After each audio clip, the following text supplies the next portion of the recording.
You've written multiple timeless songs, but Unwritten truly is just like, it stood the test of time, and I don't know what magic sauce you put in there. I feel like the song has grown up with us. Like, it's relatable at any point. That's how everyone sings it. Like, everyone sings Unwritten, like absolutely releasing their inhibitions, absolutely not caring how they sound, and not like trying to be perfect. Where the idea of the song came from, what you wrote it about. The first intention was just to write a song that was speaking to a 14-year-old who's my brother, that was just kind of all the things I wish I'd heard at that age. And I remember that age where a lot of people were just always asking me, what are you going to be when you grow up? And I remember that feeling like this very crippling pressure, and me being like, no, this is my story. I hold that pen. I can write it how I want, and I want this to be an adventure book. Like, I want this to have highs and lows. And that gave me courage to step out and to quit university and to try things, because it's like, well, if it doesn't work out, it's a good story, so you might as well try it, you know?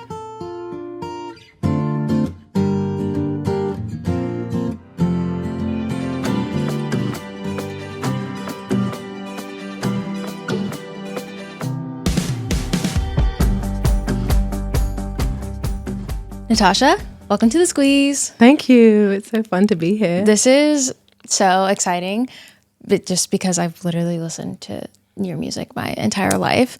So it's been fun to have all of your songs like restuck in my head the past couple of weeks as I've been doing prep for this interview. But I'm excited to get to know about you and what makes you and some stuff that you've been through. But we start each episode off with this little jar. It's a game called Citrus Got Real. If you would like to pull a little piece of paper out of there and read it to... Citrus Got Real. That's funny. I know. All right, let's see. Ooh, we're wrapping around in here. Okay. Let's see. Oh, this is a long one. If you had to pick one person to live with the rest of your life, who would it be? Ooh, that's a nice one. Oh. Well, I mean, it's probably my husband, who I have already promised that I'm going to be with for the rest of my life. I know. Maybe if it could be a famous person, let's say a musician, Herbie Hancock, so that we could write songs together, because that would be so cool, right? You just write songs all day. Ooh, yeah. Who would I want to live with? But Billie Eilish, that would be fun. We were literally just talking about earlier, and this is the point that I'm about to make, is you and your brother were literally Billy and Phineas, like, before they were, like, you were literally them. They are you. In some ways, because we were homeschooled. Oh, okay. Also, so, yes, my brother had hit songs before I did. And he taught me how to sing. And he has that song, Gotta Get Through This, and another really huge song. And so I'm his little sister. So in that way, it is kind of like Billie Eilish. Yeah. I learned that was your brother's song while doing research. And I hadn't heard that song in years. And it was like instantly, I was like, I know every word to it was just, it unlocked a memory I forgot was there in my head. The beat is so good. And he's so good at producing as well. He produces all his own stuff and everything. He's great. Wow. But he doesn't make my music. That's where it's different. Yeah. Like, I think Phineas and Billy, like, they do all their music together, which is so cool. Where did the music start in your family? Like, are your parents musicians at all, or how did that? It's a good question. My parents are, everyone in our family can sing, but we grew up in church.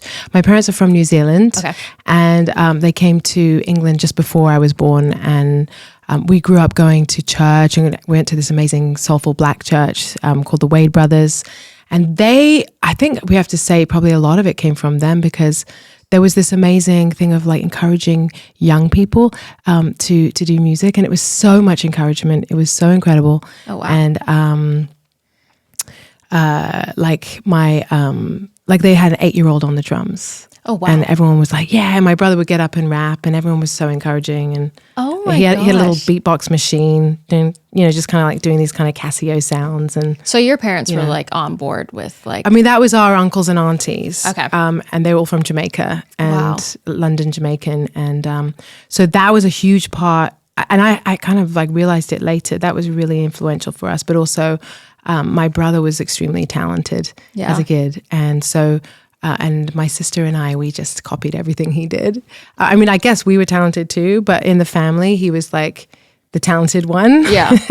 And we were just the little sisters. Oh my gosh. But we ended up both really being deep into music too. We actually have a sister and a brother, but both of them are really good at songwriting and singing too. So I don't know what was in the water, but it's just there's something. Yeah, 'cause normally I feel like it's like one person, and then the other sibling has like no. I mean, my sister's incredible. It's an incredible songwriter. Because she sang on some of your albums before, She sang right? on Unwritten. Okay. Yeah. You can hear her voice going, whoa, whoa, whoa, yeah. She's like really, you can hear her at the end of the song of Unwritten. That is so special. Why did your parents homeschool you?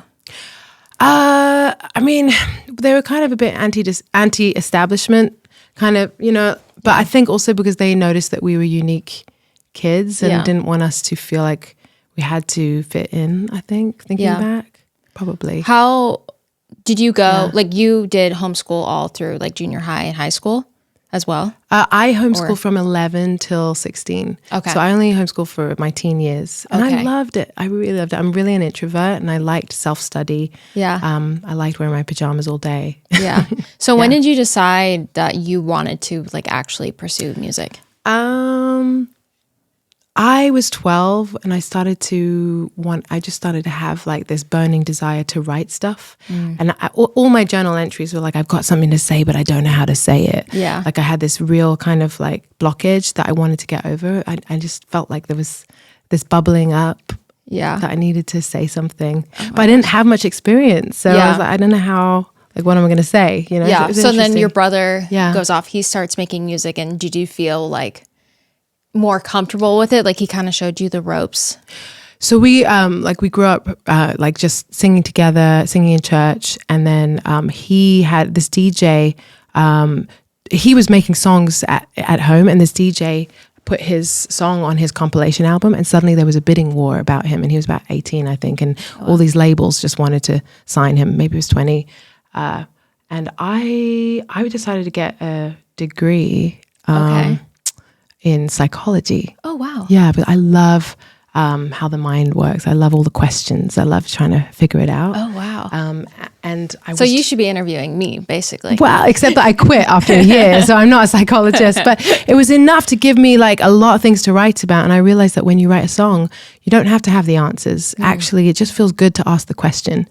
Asking a question is somehow very validating, especially through music. But I was doing music, and I was bitten by the bug. I was writing with other people like myself who were just starting out. And after studying, and working and stuff, I would get on the tube, which is the English underground train, and I would try to look a bit tough because it's a bit dangerous in London, because I would be traveling late at night and I'd be wearing puffy coats and just kind of like scowling, because if you smile, like someone could attack you or something. Oh gosh. Because when you're on the tube and there's like one person on there, who's a sketchy looking that doesn't person. sound fun. Yeah, but either way, I was so bitten by the writing drug, that songwriting bug, that I was studying, but then I was like doing late night writing sessions and kind of under the radar. Even like, I don't think my own family knew how much I was writing. I was just kind of like stealthily doing music. And but eventually, like, my dad noticed how much stress I was under at school. And I was dizzy every day. Like, something about the studying was really hard for me. And he was like, come on, like, you don't have to prove anything. Like, you're a singer. Just quit university and do music, which I was really grateful that my dad encouraged me to do that. Because most people don't.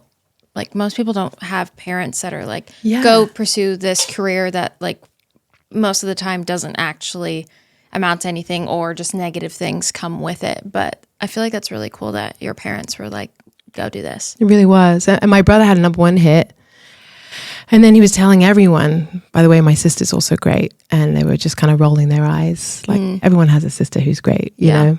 And then I really had to be great. It was good. It was good pressure. Yeah. He hyped you up too much that you really had to. Yeah.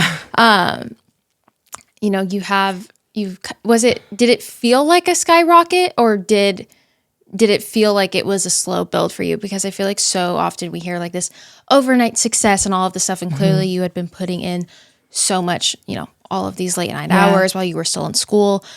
Did it feel like for you it happened quickly, or did it feel like it took a while? So, I mean, nothing can prepare you for for the stress of success. Yeah. Success. Getting famous is a really weird, it's a really weird thing. It's amazing. It's what everyone wants, kind of, right? Yeah. So you feel weird that you feel bad about it, because it's kind of like, how can you complain about something that that so many people are aiming for? But I really feel this because when I see people who've just become famous, that first year, it's really like, nothing can prepare you for it because it's just coming at you from all sides. Yeah. And you feel so excited and so grateful, but at the same time, it's a bit like a washing machine where you can't even remember. I had a lot of memory loss from that first year, and a lot of the artists that I've talked to have the similar kind of thing because your schedule is so crazy. Yeah. You don't really, you're like, it's out of your control. You know? Yeah, no, I know. Yeah. My husband has something very like he does similar. Like I feel like he remembers some things, and other times he's like, oh, like I completely forgot that had happened. Yeah, and then there's all the people who you offend because you could take them with you, and like all your friends who so many people are at the same level of talent, but for some reason the gods picked you. Like for some reason you're the one who got the spotlight, and then there's that feeling you want to share it. Yeah. But like there's not a lot of bandwidth to be able to kind of I don't know, it's a really bizarre thing. I know. Yeah.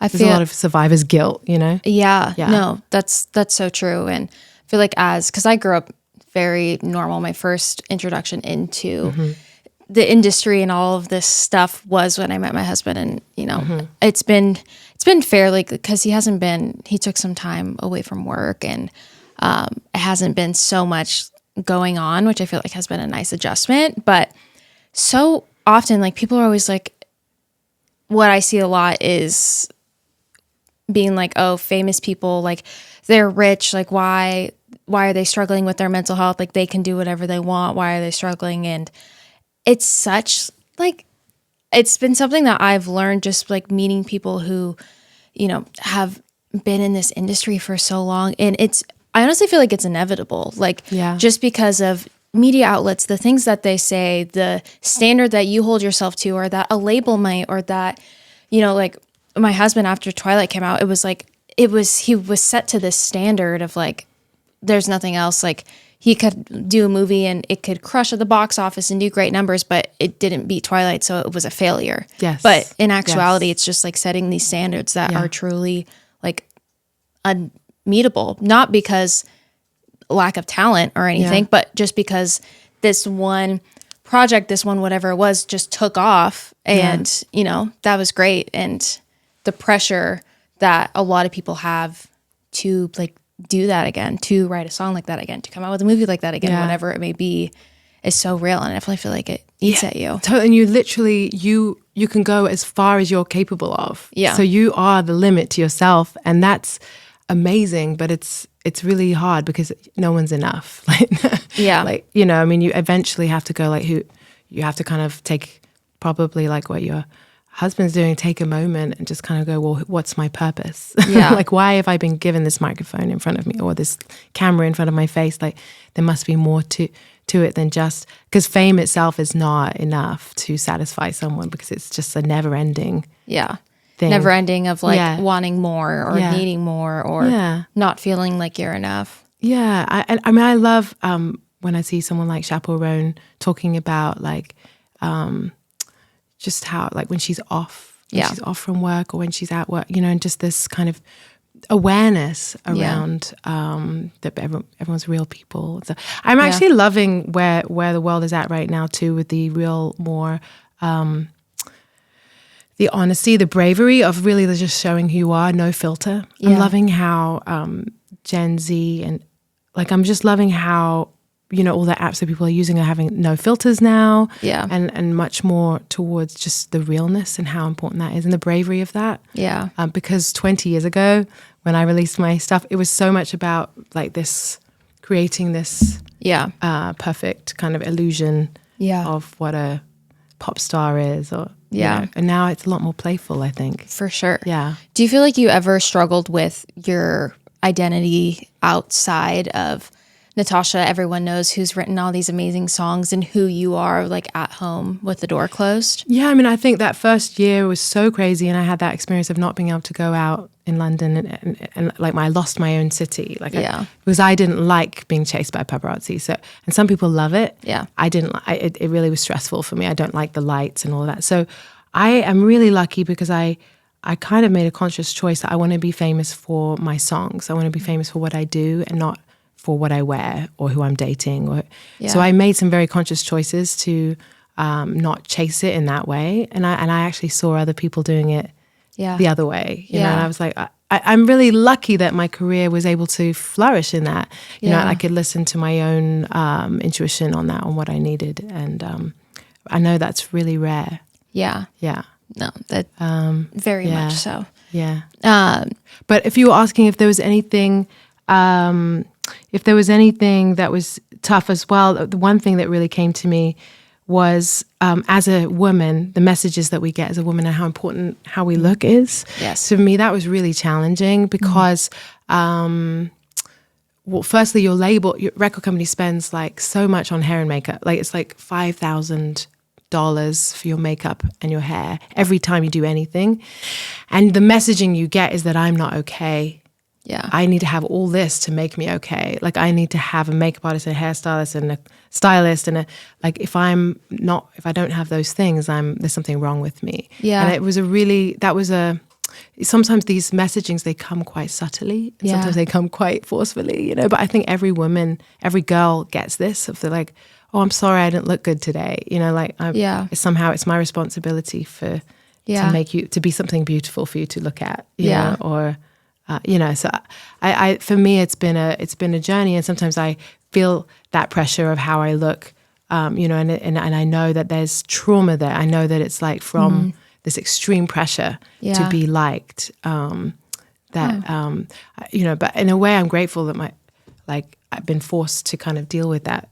Yeah. Because I'm on camera all the time. Yeah. You know, and I learn tools. I mean, and I love hair and makeup, and I love doing it myself, and I find it quite therapeutic to do it for myself. Yeah, your wing eyeliner came in. She came in hot today. Thank you. I love that. Working hard is worth it if you're seeing results. And when it comes to working out, the same thing is absolutely true. You want the maximum benefit in the time you have, and that's exactly what Tonal is built for. Tonal's at-home strength training system uses adaptive weight to learn from your movement and set the optimal weight for every move. I don't know if you guys have heard of Tonal, but I have talked about them before. We have one in our home gym, just our garage, but Tonal is truly like having your own personal trainer at home. I can't stress how technologically cool, if that's a phrase, this machine is and how effective it actually is. Tonal is the world's smartest workout that effortlessly fits into the busiest of lifestyles, which is great for me and my schedule. And with the latest iteration, Tonal 2, you can ensure your workout is more tailored and effective than ever. Tonal adjusts in 1 pound increments with adaptive weight that now goes up to 250 pounds, challenging even the most advanced users to push their limits. You can also experience a full body burn with the new Aero HIIT workouts, the perfect blend of heart pumping cardio and strength. With new drop sets, Tonal 2 analyzes your movement, senses when you're fatiguing, and will drop the weight until your muscles are maxed out. It's an experience you can only get in the gym until now. It truly is just like having your own personal trainer at home whenever you want to use them. And right now, Tonal is offering our listeners $200 off your Tonal purchase with promo code SQUEEZE. That's Tonal.com and use promo code SQUEEZE for $200 off your purchase. Tonal.com, promo code SQUEEZE for $200 off. You guys have to check this out. Tonal truly is one of the coolest workout experiences I've ever had. Okay, there are so many different kinds of vitamins and supplements on the market, and it's really hard to find a company that you can trust. And I am one that is definitely very skeptical about the things that I'm putting into my body. And a company that I love and can fully trust is Ritual. The product that I have absolutely been loving from them is Ritual's Essential for Women 18 and Older. This is a clinically backed multivitamin for women 18 and older with high quality and traceable key ingredients in clean bioavailable forms. There's 9 key nutrients and 2 delayed release capsules per day that optimize your body's absorption. It's gentle on the stomach with a minty essence in every bottle that helps make taking your multis actually enjoyable. You guys know how much I talk about my hatred of taking pills, and having this little like minty essence not only is gentle on the stomach, but also it helps my mind just kind of ignore the fact that I'm taking a pill, and it actually makes taking my multis enjoyable. Ritual's multivitamins are vegan, non-GMO, project verified, gluten and major allergen free, certified B Corp, and made traceable. If you guys are looking for a new multi to try, you have to try Ritual. Having a company that you can actually trust is key. So no more shady business. Ritual's Essential for Women 18 and older is a multivitamin you can actually trust. Get 25% off your first month at ritual.com/thesqueeze. Start Ritual or add Essential for Women 18 and older to your subscription today. That's ritual.com/thesqueeze for 25% off. This episode of The Squeeze is brought to you by Belly Welly. You've probably seen Belly Welly powders viral on TikTok. They're literally always sold out. Belly Welly is a doctor-formulated gut health powder, and it's perfect 3-in-1 mix to de-bloat with fiber and probiotics, glow with collagen, and hydrate with electrolytes. I've been drinking it every single day in the morning with my water, and I'm literally going to use my own code to buy more because I'm actually in love with it. I actually just got off the phone with my mom this morning. I gave her some to try, and she was just raving to me how much she loves it. Belly Welly is a doctor-formulated and science-backed. It took them nearly 2 years to actually just create this powder, and I love it because it's unlike any other products. It actually works. Everything is third-party tested and made with premium ingredients. You can multitask and habit stack all in one powder. Easily throw it in your Stanley. The flavors like watermelon, my favorite, peach mango, and strawberry lemonade are delicious, and they aren't just full of sugar. I'm obsessed with Belly Welly powders, and like I said, they tend to sell out and never really give discount codes, so go to bellywelly.com and use our exclusive code SQUEEZE20 at checkout to get 20% off your first order. That's BELLIWELLI.com and use code SQUEEZE20 for 20% off your entire order. You guys need to try. Honestly, the watermelon and the strawberry lemonade are kind of tied for me, so just try all the flavors. Okay, so obviously with your job, you're on the road a bunch. You're Yes. traveling. I am always so intrigued by musicians, and I'd love to know just how are you on the road? Like, do you feel the need to maintain some form of routine, normalcy? Like, how do you integrate that into being on the road? Yeah, the fun thing is that people often ask me, like, do you get nervous? But I don't actually get nervous before going on stage, which is great. But it's because I created, like, for myself, really routines. Yeah. So I have to have 2 hours before I perform. I have to stretch. I have to do warm up. I do my own hair and makeup. So if I don't have those things, then I actually do get nervous. Yeah.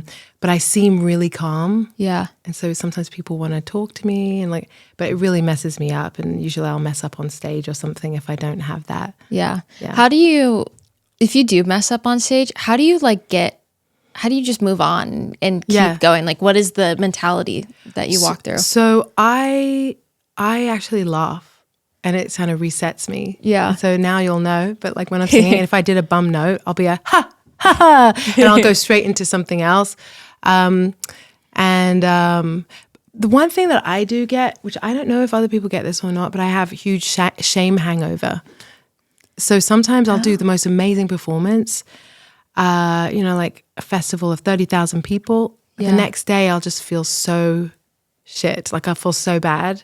And it's tiredness. It's like burning so bright that you just feel really low. Yeah. And I have to know that. That's how I'm going to feel. And that's normal. And it's just tiredness. Yeah. And sometimes it's this feeling like maybe one mistake I did, I'll just ruminate over and over.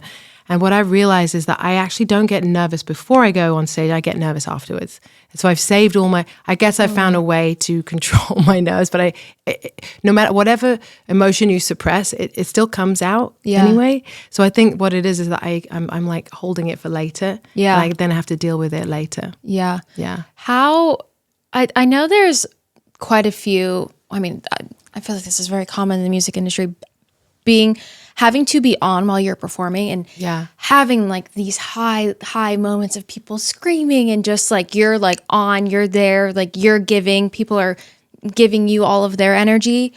And then the next day you go back to normal, and normal, like you said, feels like such a low. It and I really feel like does. that's where Yeah. where unhealthy coping mechanisms Yeah. come into play with It is. musicians, because Yeah. you're having such major swings. How do you know about this? It's so true. and you feel that's why people take drugs and things like that, because they're Yeah. like trying to keep that high going. It's Yeah. a huge crash. So I think working out is really helpful. Yeah. Did you yeah. experience that Yeah. that crash feeling like when you first started, and were you like, what's going Yeah. on? I mean, every time.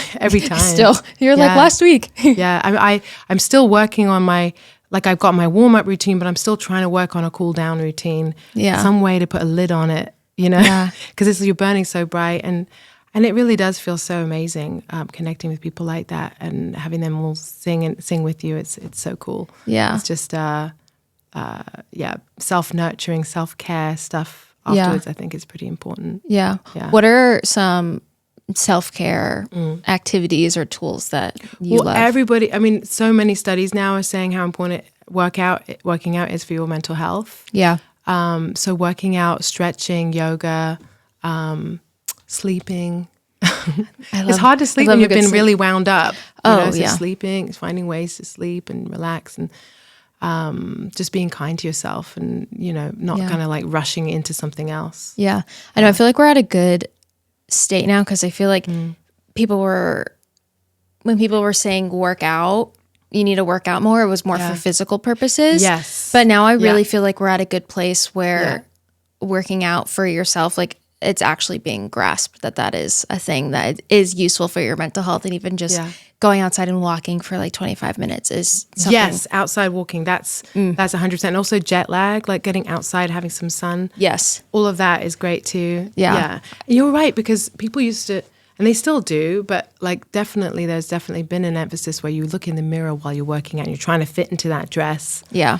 Which I think is it's just, if you kind of work out from a place of how do I, like, let's be healthy, let's get the blood moving. Like, I think that's for me, that's totally better. Yeah. Yeah. Yeah. I feel like you start to love yourself and be proud of yourself because you're doing it, not because of the result of the action. But some days I just can't work out. And so sometimes I just put my workout gear on and that's enough. Yeah. Because at least it was like a habit.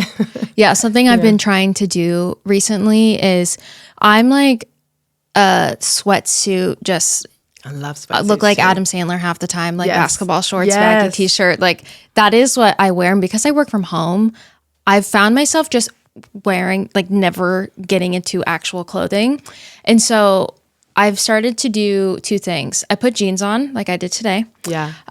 Comfy jeans. We don't need tight jeans, but just something that's comfortable. But also, I've been sleeping in matching pajama sets. And I have girlfriends that do this and they just love them because they're cute. But I honestly feel like it does something mentally. Like when you wake up, like when I wake up, I'm in like a form of an outfit that isn't mismatched baggy clothing. Yes. It's a cute pajama set. And I like make my coffee, I have my morning, and I feel like, okay, I'm going to go, like, it just gives me like a little boost. I've been thinking about this. This is why for me, like, I think like working hard was something that was important for me as a kid. Like that my parents helped. It was a gift they gave me that you should work hard. Yeah. But the problem is that, like, I wrote on my Instagram, play hard is my, like, did I say play hard? No, I said busy. I'm busy playing. Because being busy is one thing, but busy playing, like, why I'm saying that is I'm thinking, what about if when I'm at home, if I think about Chrissy Teigen and like the way she's wearing like amazing satin pajamas and kimonos, like what if like when we're at home, there's a luxury to being home, and sometimes when we're at home, it's a bit like, oh, I'm picking up dog poo and I'm Cinderella. Like I feel the experience when I come home from tour. Home, I'm a bit kind of like like I'm just a glorified cleaner or something, you know? But like just kind of be home and just kind of luxuriate a little bit and actually focus, like rest in a way that feels glamorous. Yeah, I feel like we've know? reached this stage with TikTok of like romanticizing, making a latte or going outside and doing something, like just adding that little bit of like oomph to, and I mean, it's not even adding anything. It's maybe like having a cute mug or just like really taking the time. My favorite thing to do in the morning is it's on YouTube. It's just like these soft jazz or like just piano, and it's like it's like a pretty little photo. I put that up, and then that's how I like start my morning routine. Having a ritual. Yes. Yeah, having a lovely teapot, like making a tea, listening, pouring it slowly, listening to it, like trickling down, doing things slowly. Yes, I forgot you're a tea person. I am a tea. Should I tell you that? Well, I figured. Tea fixes everything. That's the British thing. I do love tea. Every time I go over there, that's literally, I don't even drink coffee when I'm there. Like all I drink is tea. I love tea. My husband recently just really got on a tea kick. He did. We were staying somewhere I don't know. We were traveling somewhere and there was tea in the hotel, and he made tea. And he was like, "This is really good." And I was like, "Yeah, tea is great." Yeah. And I have like my whole little tea collection downstairs. But I love that. We'll have some tea later. Oh my gosh, I know. I need to actually try it the way that British people. We could make a lemon tea or something. Since the show is lemon. I know. Yeah. Unfortunately, those aren't real lemons, but I do have real lemons downstairs. I love lemon tea. Yeah, those kind of rituals are really good, I think. And that we're talking about mental health, like rituals really help, don't they? Because it's like, I think things like depression, like just finding a way to just get out of bed and just do like a practice that kind of gets you out. Yeah. Yeah. Apparently, like there's one thing of like just narrating what you're going to do. Like, I'm going to put my phone down right now. Yeah. I'm going to stop looking at Instagram. Yeah. Saying it out loud and then counting down 3, 2, 1. Have you heard that one? No, but I love 3, 2, 1, count it down, put it down. And it, like interrupting a pattern, like I definitely scroll too much. Yeah. And I lose time in that. For sure. And I saw it's like, how do I interrupt that pattern? Yeah. No, I like that a lot. This is why I love this podcast, because I hear so many like little things like that. And there's so many different tools and things to integrate. And I feel like sometimes it can be a little overwhelming because it's like, I'm going to do this and this and this, but just even adding like that one little thing into your routine. Yeah. How do we notice, what am I doing? What am I up to? My friend told me, like, what am I up to right now?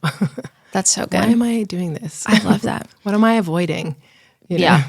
What am I avoiding with social media is a real one. Okay, so in 2017, you became a mom. Yes. And while you were pregnant, you experienced prenatal depression. Yes. Which is not... It's not so commonly known. It's not so common, and it's honestly not talked about. Like I know a lot of people that have experienced postpartum, but not that many that have experienced prenatal depression. Did you even know that was a possibility? I didn't know. And I was on tour with Train. I was opening for Train, which was so fun. Oh, wow. But nobody knew I was pregnant because I was like, I don't want to, like, for me, it was like that time of like, it's kind of nice that you have 10 months to kind of think about it, because you actually change your own identity. Yeah. So I didn't want anyone else to know as I'm just like becoming a mom, Yeah. But I did notice the chemical change, and it's the first time I understood people who have depression, because I'm quite a optimistic, like my natural thing, it just kind of floats. Yeah. I turn it around. So I have low thoughts, but I'm able to. Yeah. I'm able to kind of resolve it, usually through writing songs or doing something like creative. that as well. So, but like how when somebody you love has depression and you just see people going, just get over it, and that was the first time I realized.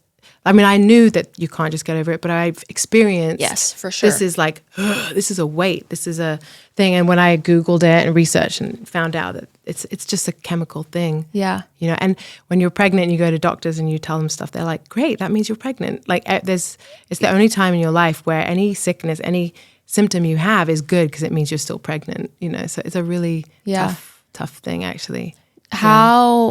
How did you was it through your entire pregnancy? Do you feel like it was more so in the beginning or the end? It was just it was because I was feeling nauseous the whole time. And I would just crawl back I would get on stage, jump around, and then crawl back into my bunk. And you look so great when you're pregnant, so no one really believes you that you feel sad. And I remember telling my husband, like, I need you to come out and talk. He's like, but look at you look great, you're doing great. I'm like, no, I'm not doing great. You have to. And I started sending him articles, and he came out, and And my son is so amazing. He's such a ray of sunshine in my life, and I'm so grateful. But it was good to experience how chemical it is for people. You know? Yeah, that's so real. Because that similar to me, I feel like I had a lot of people in my life, whether struggle with addiction or just mental health problems, and I had never experienced it until after working through COVID, and then that was the first time I was like, "Oh, something is like, something's going on in my head, and I like don't know what that is." Was your husband coming out? Do you feel like that helped, or was there other tools? Like, did you start seeing a therapist, or was there something that you had to do? I mean, just you're have on the tour. baby, I think. You're like, get this thing out. I think that was for me. It was just this terrible lowness that I'm like, literally, it was almost like it was just so bad. Yeah. And then I had my kid, and it was totally fine. You know. So, but you know, there's other. I do think that mental health is the new pandemic, and I do think there's not a lot of support. So I really love that you have this podcast, because I've just seen, it's just even through that we mentioned the pandemic itself. They're just people being alone that long. Like, it just wasn't good, and so I think it's so important that we're talking about this stuff. You know, and I even write about it in my new songs that I'm writing. There's a song I have. And it kind of addresses that, and you know, just like I don't want to give away too much about the song, but we're all struggling, you know, and it's a cultural thing. It's even if it's not, it doesn't even have to be depression. It's just with having being bombarded with so much information, that you almost don't know your own thoughts, and so you know, I think it's something that we all need to kind of share with each other as much as possible, and kind of, even though we feel like being alone or something, but really like being with people, because that's where the healing and the magic and the growth is, and you know. I feel like that's been one of the biggest things I've learned, is how important community actually is, and having that human interaction. And you know, going out to coffee with someone, and you know, it's so easy to be like, oh, I just want to stay home, I don't want to go out and meet this person or do whatever, but truly, like, this, even like this podcast, this right now, like, this is so life-giving to me, and like being able to like talk with people and hear their experiences, and just having that interaction truly is like, we forget how important it is. And I feel like I'm like, am realizing, and from not having it to now like really needing it and seeing how important it is. And even as you're talking, there's been a few times as you're talking, I feel goosebumps in my body, because I feel my body agreeing, like, and saying, yes, you know, it's so important. And like, it's more dangerous outside your house, you know, like, but being alone, feel like you can be alone in a big city, but feeling like someone else gets you or understands is so powerful, and it's so healing. And it's like I said, with my songs, you don't have to have the answers. Like, you don't have to give people advice. And sometimes when people are going through hard stuff, I've noticed that people pull away. Oh, let me give you your space. Like, you're going through something with your family, you know, someone's going through grief, death, or and people are afraid that they're going to say the wrong thing.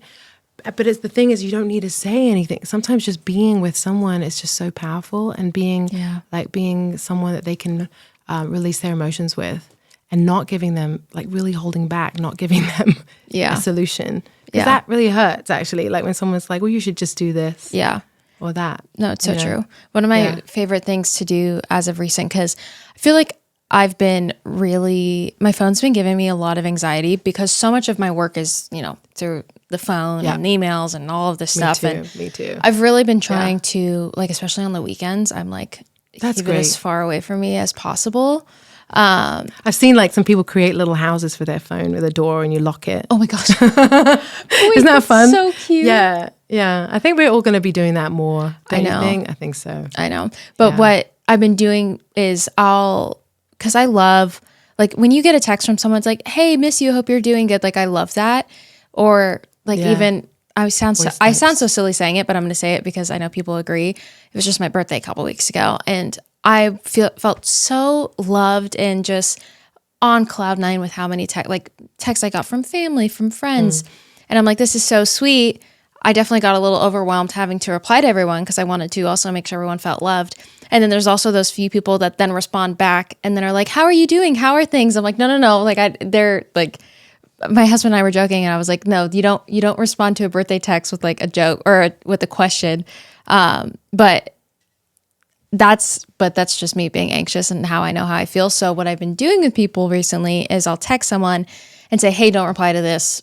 I love you. I'm thinking of you. I miss so you. nice. Just so like, they don't feel anxious to yeah, reply. because I know how I get when if I'm busy and I have messages, Yeah. and I think it's just this thing that the phone does. Like, it's a very easy reply for me to do. Like, I could pick up my phone and respond. I think also because there's so many different platforms now, so that Yes. people are DMing you on all the different things, and Snapchat and Instagram and MySpace and well, not so much, but not so much MySpace, but all the different ones, and so you really can miss people, and it really is scary that people get hurt if you don't reply. Just because you would maybe living your life, maybe just being present. Yeah. A friend of mine says, he's like, I love to follow up with people. He's like, I'm not offended if someone doesn't reply. Like they could be, you know, they could be in the middle of something. They could have missed my text. Like follow, like he's like, I love to follow up with people like once, twice. Like I love doing that. That's my best friends. They all understand that we all understand each other and pick up where we left off. Yeah. I'm kind of grateful. Like I'm in LA and I haven't called a bunch of my friends, and it's the first time that I haven't felt really guilty about that. Usually when I'm in LA, I'm like, see this person, my friends are going to be annoyed that I was here and didn't tell them. But I'm at the point where I'm like, oh, every single one of my friends, my real friends, understand. And that's amazing. And I haven't been able to say that. So I think that's really intentionally having those kind of people as your friends, right? Like, it's so important. Yeah. I have that with my girlfriends, and sometimes I know they like see my text, but they don't respond. And I'm wanting an answer. I'll just be like, answer me. Like I'll like keep sending it because I know that's proof of life. Yeah, I know. It's so good. Yeah. If you're running a business, every missed call is money left on the table. Think about it. The last time you had a plumbing emergency, if the first plumber didn't answer, did you wait or call the next one on the list? Chances are you moved on and called the second person. With OpenPhone, you'll never miss any opportunity to connect with your customers. OpenPhone is the #1 business phone system that streamlines and scales your customer communications. It works through an app on your phone or computer, so no more carrying 2 phones or using a landline. With OpenPhone, your team can share one number and collaborate on customer calls and texts like a shared inbox. That way, any teammate can pick up right where the last person left off, keeping response times faster than ever. Plus, with AI-powered call transcripts and summaries, you'll be able to automate follow-ups, ensuring you'll never miss a customer interaction again. So whether you're a one-person operating team, drowning in calls and texts, or have a large team that needs better collaboration tools, OpenPhone is a no-brainer. See why over 50,000 businesses trust OpenPhone to manage their businesses' calls and texts. OpenPhone is offering our listeners today 20% off for your first 6 months at openphone.com/squeeze. That's OpenPhone.com/squeeze. And if your existing numbers with another service, OpenPhone will port them over at no extra charge. OpenPhone, no missed calls, no missed customers. Okay, Lemon Drops, I have some exciting news for you. Simply has launched a new prebiotic soda called Simply Pop, the new juicy soda. This new juicy soda comes in 5 flavors. They have pineapple mango, lime, strawberry, citrus punch, and fruit punch. Simply Pop is the new fruit-forward bevy of prebiotic sodas made with 6 grams of prebiotic fiber to support gut health and vitamin C and zinc to support immune health. Something that I love about this new Simply Pop is there is no added sugar. So many of these drinks add sugar, but you're getting an amazing taste with no added sugar. I love a little 2-3 p.m., a little treat, just a little something for me. And Simply Pop has been that go-to for me. I would say my favorite flavor is either the lime. I am such a lime girl through and through. But also the fruit punch is pretty good. But I'm torn between those. Don't make me pick one because I can't pick. But you guys need to try Simply Pop out. It is so yummy. You can find Simply Pop in any of its 5 juicy flavors by visiting them online at cokeurl.com/simplypop. That's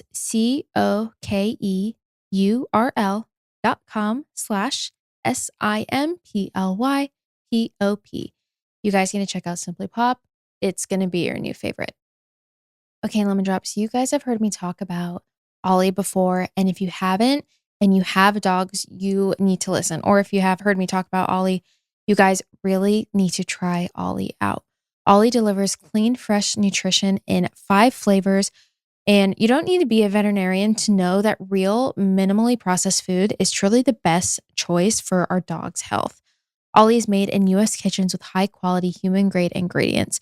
Ollie's food contains no fillers, no preservatives, truly just real food. And because it's gently cooked and delivered fresh, there's no need for artificial shelf life extenders. With 5 protein-first recipes like fresh beef with sweet potatoes, fresh turkey with blueberries, fresh lamb with cranberries, you might think, dang, my dog is eating a little better than I do. And that's probably true when it comes to Ollie.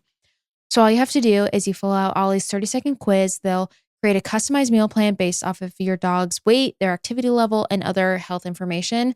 When I tell you guys that Remy and Lily are actually obsessed with this food, I'm not exaggerating. They are obsessed. Lily has always given us issues with eating food. Her kibble, like we would have to force her to eat food. She sometimes literally would not eat food for like 2 days. And with Ollie, she's actually loves mealtime. And it's so much less stress for me. And I know that she's actually getting really good food. Dogs deserve the best, and that means fresh, healthy food. You can head to ollie.com/squeeze, tell them about your dog, and use code SQUEEZE to get 60% off your welcome kit when you subscribe today. Plus, they offer a clean bowl guarantee on your first box, so if you're not completely satisfied, you'll get your money back. That's ollie.com/squeeze and enter code SQUEEZE to get 60% off your first box. You guys need to get your dogs on this food. It is absolutely amazing. I was taking this earlier and I just remembered. Do you feel like your relationship with songwriting has ever struggled because of needing to come out with a hit, needing like having that pressure of the music industry? Do you feel like you've been able to keep it a place of this is therapeutic, I love it, or did you ever struggle with it? I love songwriting so much, and I like the process of it. Like I like it when it's mine. Like I like it before I share it with people. Yeah. So that the hardest part for me is when I like performing it and I love writing it. The hardest part is just playing it to someone because of the industry scarring, because of the way that like music executives, they just listen to things and just like it just, I find that really hard because a lot of times there's those people who are like the bosses in those, like, they don't really know how to make music and they don't appreciate it. I'm like, listen to the lyrics. Yeah. Yeah. I have so much respect for musicians because I just don't, especially like songwriters. I have a few friends that are musicians, songwriters, and just like the process that you guys have to go through, and like you pour so much of yourself into something, and they could get shut down or it could have like not get a good, like it's just.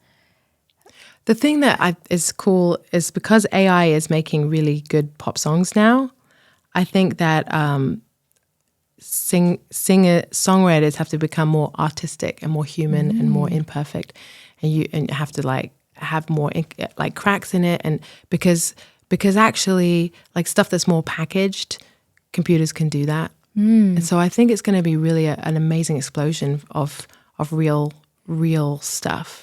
Are there boundaries with AI in musicians? It's a really rough, it's a really weird time right now.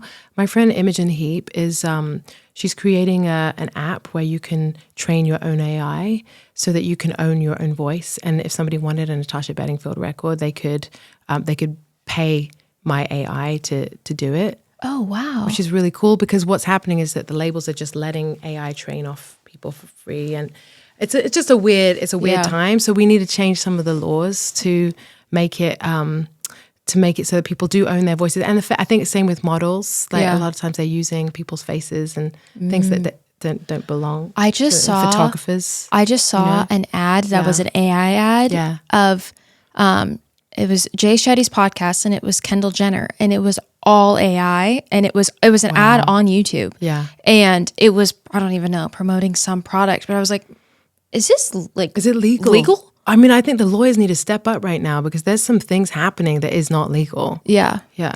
And even like, what about your own kid? Your like, I don't know, like all people's photos on Instagram. Or, Yeah. Like, like there's laws that protect children. What about all the like famous children on, like, their parents are making them into influencers, and like who's protecting those kids? Yeah. And those laws used to protect kids on TV shows and movies, but they're not being applied over to social media. And I don't know why. Like, why are people sleeping on this? I'm not sure. We were actually just talking before this about that, and how apparently in California it is now a thing. You have to pay, which, you know, my husband grew up and that was a normal thing. Like in acting, you have to put, you know, a percentage of this into the savings account for the child. And this is now, I don't know if this is now a law or it has been a law in California, but apparently there's influencer families that are leaving California because they don't want to pay the percentage to their child saving account. And they're moving to states that don't. It's wrong. So, like, this is why I am kind of obsessed with this. Where at some point in history, people decided, let's protect people. Like, let's set up agencies and things to protect musicians, to protect actors, to protect songwriters, and for some reason the technology's changed, but they haven't kind of like.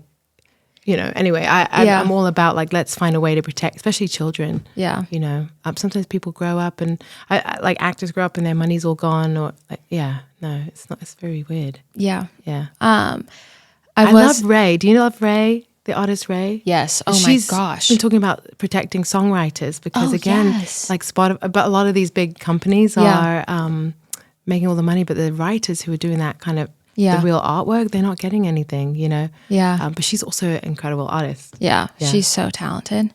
Yeah. Wow. I'm curious to see what comes to fruition with all of that. Because there was obviously the actors had a whole thing with AI and had their whole little... Did they win? I think they did. Good. It stopped, so I'm assuming they did. Yeah. But yeah, I'm curious to see where that lands. Yeah. I'm hopeful. Me too. I'm really curious. Hopefully. I'm hopeful. I want to get involved as much as possible in that. Yeah, that's good. That's good to know. Yeah. Is that why Kim Kardashian's becoming a lawyer? Maybe she'll save the artist. She'll save the artist from AI.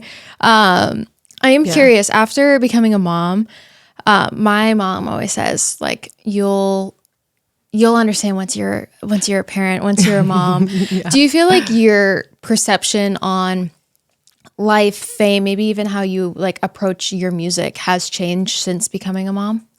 I think like looking into your child's eyes and seeing some resemblance of yourself in your son, in your kid. So I've got a son, 7 years old. He's so amazing. It's definitely made me love myself more. Be more, because you kind of just see like a pure soul. And so it helped me think of myself as a child too. Yeah. Like I'm like, how do I be my own mom? Like how do I mother myself? Like what if I was my own child? And so the way that I look after him is it's so natural to just, it's so instinctual that you really do whatever is best for your kid. So I'm like, how do I do that for myself? Like how do I make sure I eat good food? You know, how do I make sure I'm healthy? And, you know, so in that way, it's been so great. Just self-love really upped its game. You know, taking care of yourself for someone else too, and taking care of them. It's awesome. Creatively, I feel so inspired because it's just like a wealth of life. Yeah, you know. So there's just never a shortage to write about right now.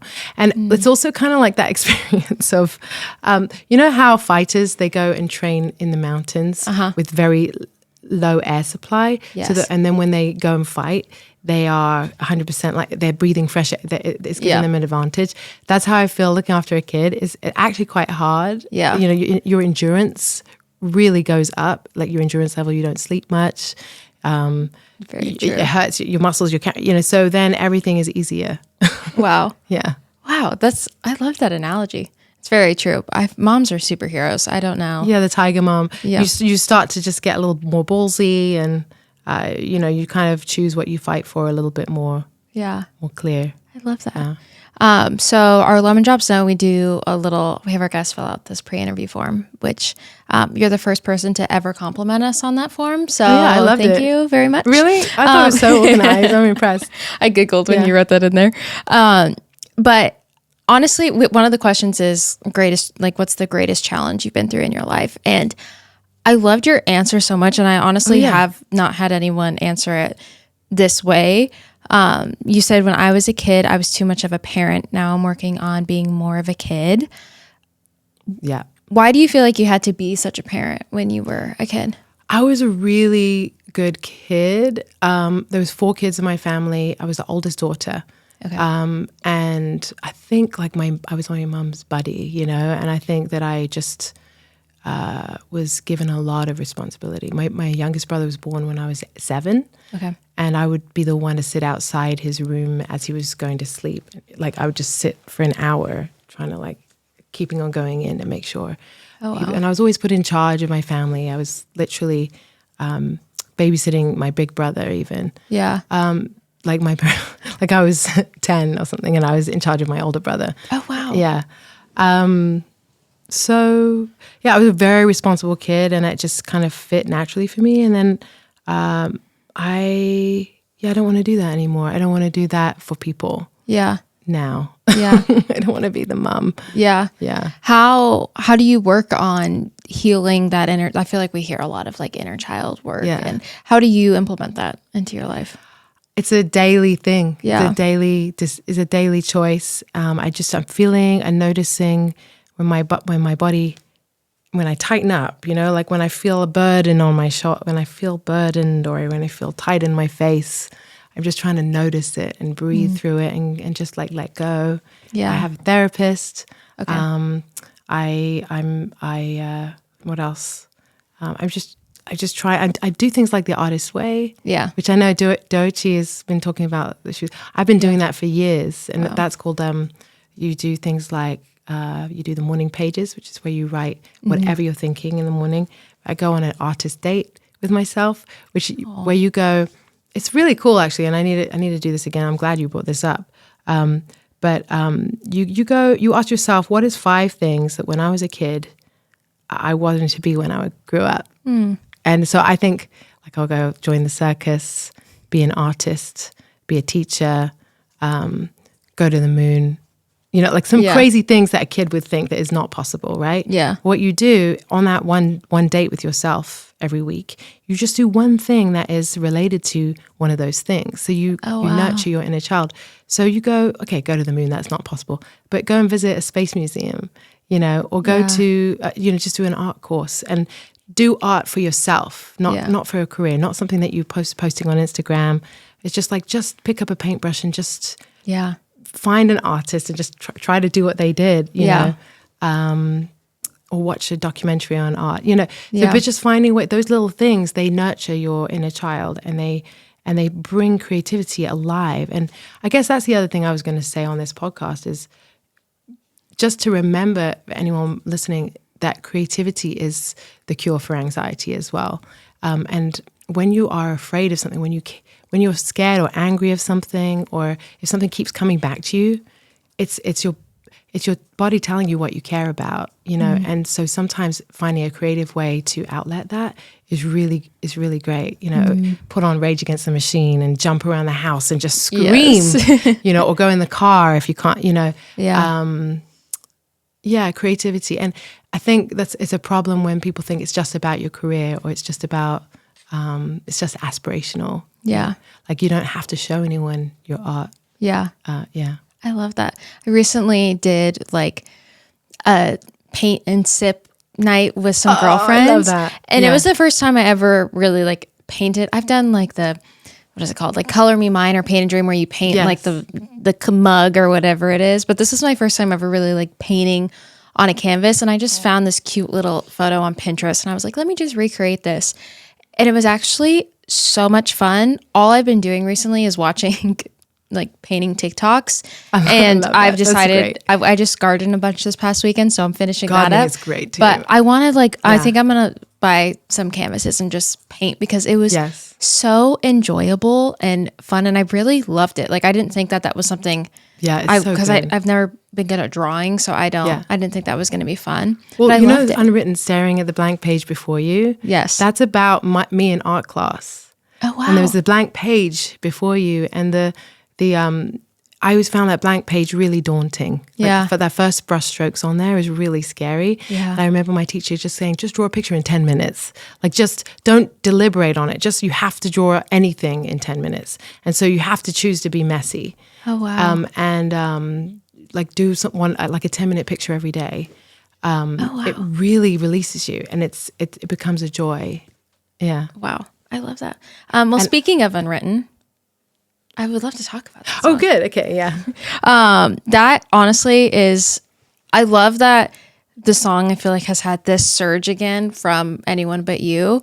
And I feel like you've written multiple timeless songs, but Unwritten truly is just like, it stood the test of time. And I don't know what magic sauce you put in there.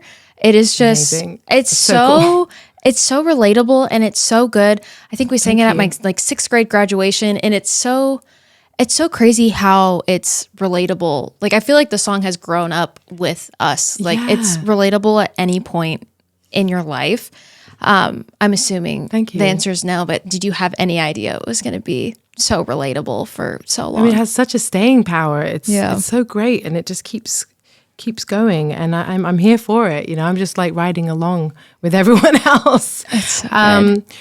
For us, me, Danielle, who I wrote it with, and Danielle Brisebois and Wayne Rodriguez, we knew it was special. Yeah. Yeah. We wrote another song on the same day, and then the bones of that song just kind of came through, and we didn't have the chorus until the next day. Like, we actually couldn't figure out the chorus, and then we came back the next day and we had it. And I think the test of a good song is, what I've always done is I try and sing it like I'm an audience member, and sing it like I'm at like soccer, English football. Yeah. You know, whoa, whoa, whoa, whoa, whoa, you know, I feel the rain on your skin. And it's funny to me because that's how everyone sings it. Like, everyone sings Unwritten, like absolutely releasing their inhibitions, absolutely not caring how they sound. And that's the best, you know, not like trying to be perfect, just like a togetherness. Yeah. And we knew it was great. The funny thing is that I got nominated for best pop vocal. For best pop vocal, I think, in the Grammys. And that was funny to me because when I sang Unwritten, I wasn't trying to sound like a great singer. Yeah. I was just trying to sound simple and honest. Yeah. And so I was surprised that it would be like, you know, that my vocals would be something, Yeah. you know, that people would have loved about that. It was just like there's something sure. simple and Yeah. just talking, you know? Yeah. I know you've shared before, but I would love for our lemon drops. That's our listeners. They're our lemon drop community. Love that. I'd love for them to hear a little bit about where the idea of the song came from, what you wrote it about. We wrote Unwritten about what we can kind of combine our own experiences. Yeah, that's what I like about songwriting, co-writing. So songwriting is that you kind of bring different elements to the room. But the first intention was just to write a song that was speaking to a 14-year-old who was my brother. That was just kind of all the things I wish I'd heard at that age. And funny enough, I still love to hear it now. I still need to hear those messages, you know. Yeah. But like, if you talk to Danielle, who I wrote it with, the lyrics with, both her and I had different experiences in our life of dancing in the rain. And she had this moment where she was in New York City and the rain is just coming down and drenching, and it's this decision to just enjoy it and just that it's part of the story. And for me, I think I had a lot of fear. And I remember that age where a lot of people were just always asking me, what are you going to be when you grow up? Like, what are you going to do? Who are you going to be? And I remember that feeling like this very crippling pressure. Yeah. It's too much. It's too much. It's too hard to figure out all of that in one go. And also people telling me who I should be, telling me this is who you are, and putting me in a box. And like, my brother was the talented one. I was the one who works hard. Yeah. I'm the one who looks after everybody. And me being like, no, this is my story. I hold that pen. You know, I can write it how I want. And I want this to be an adventure book. Like, I want this to have highs and lows. And that gave me courage to step out and to quit university and to try things, because it's like, well, if it doesn't work out, it's a good story, you know, so you might as well try it, you know? And so I kind of like tried that along the way in my life, just like, okay, dump that boyfriend, because maybe where you're going, he's not going to come, you know, and maybe you will be on stage one day. Wow, what a crazy idea. Everyone wants to be on stage. How could I, but maybe I will. Why not try, you know? Yeah. Yeah. Oh my gosh. When you were just talking, it made me think about, I was recently in Mexico with my husband on a little vacation, and it started raining.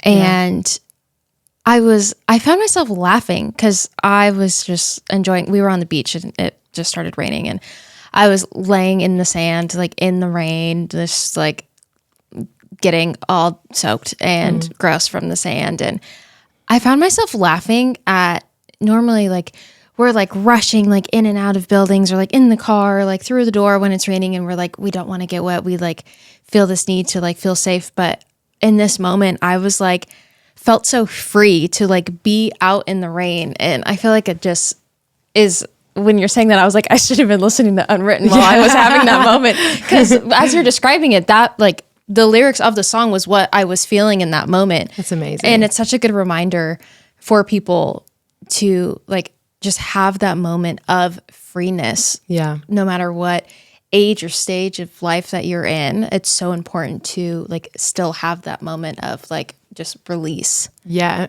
I mean, I've got so much I can say about that, because there's these funny TikToks where people are going, Natasha Bedingfield, you're wrong because it's freezing in the rain, like, and it's miserable. And it's true. It can be that if you're in a cold country, the rain, like I'm from London, like the rain can be so miserable.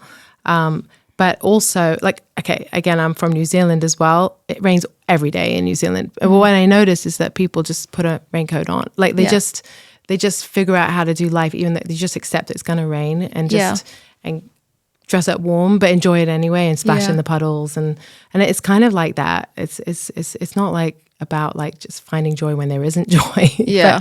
but like kind of working around life stuff and finding out how to I guess it is like how to enjoy yourself anyway. Yeah. Yeah. When Anyone But You came out, how did you know that your song was like, how does it work? Did you know your song was going to be in the movie before it came out? Yeah. So they did reach out to me, and I was really excited because through my my publishers, they told me that it was the director of Easy A, which I love that movie, and he used Pocketful of Sunshine in Easy A with Emma Stone, singing in the shower and stuff. So I was like, absolutely yes, but please put me back in touch with the director, because he was so cool. And so we got back in touch, and he was like, by the way, it's really in the movie a lot. I'm like, cool, you know, but no, really a lot. Oh, wow, great. And it wasn't until I went to the premiere and saw that really he made the actors sing Unwritten in every scene, which I've never seen a use. I haven't seen a use of a song like that really much. I thought that was really cool, and I felt so honored. Like it just felt so cool and so funny, and it was really the perfect song for it. That is, I feel like, I mean, my husband and I watched that movie like so many times. It's just like the most feel-good movie, and I feel like the director picked such a feel-good song. Like it just, everything about it blends so well. Thank you. And it's so great, and I've had the song stuck in my head. And I love Sydney Sweeney, and I love Glenn as well. I mean, I love those guys. They're so lovely, and they made it all. They made that all work, and you know, I mean, I'm so grateful because it happened without. How crazy is that when something happens without your own control? Like that's the thing why the song keeps speaking to me again and again, because I'm like, sometimes there's things outside of my control, back to the mental health thing, but like you can try to make things happen, but sometimes just stuff happens that's great. Yeah. So it's so good. I mean, that's why I'm like, I'm along for the ride, you know? It's so good. Yeah. I love it. You mentioned you were writing, recording some music that you didn't want to give away too much Yes. of. What can our Lemon Drops expect from you? New music? I know we talked about your touring. Lemon Drops. I love it. I love your name, Lemon Drops. Yeah, I please, I can't wait for you to hear my music. I'm at a place where I'm like, it's got to come out soon.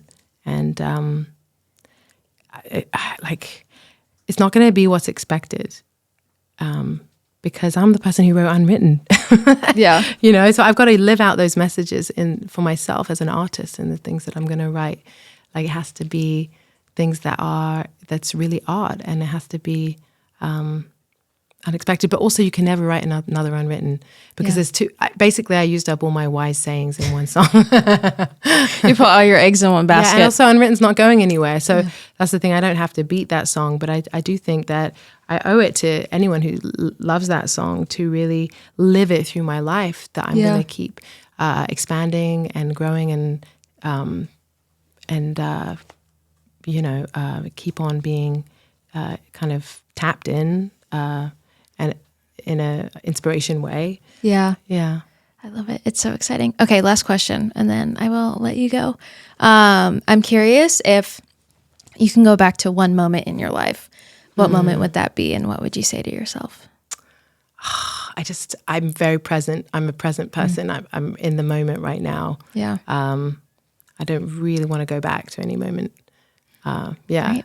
And I read, there's this book called Stumbling Stones, and it says that, it says that humans are the only animal that they ruin the present by thinking too much about the past, either worrying about the past or glamorizing the past, and the future, glamorizing the future or worrying about the future, instead of just being in the now. So for me, this is the moment, and I really want to learn how to make the most of this moment. Oh my gosh, I love that. That was so good. Thanks for spending Thank the you so afternoon much with me. This You're is awesome. amazing. So lovely.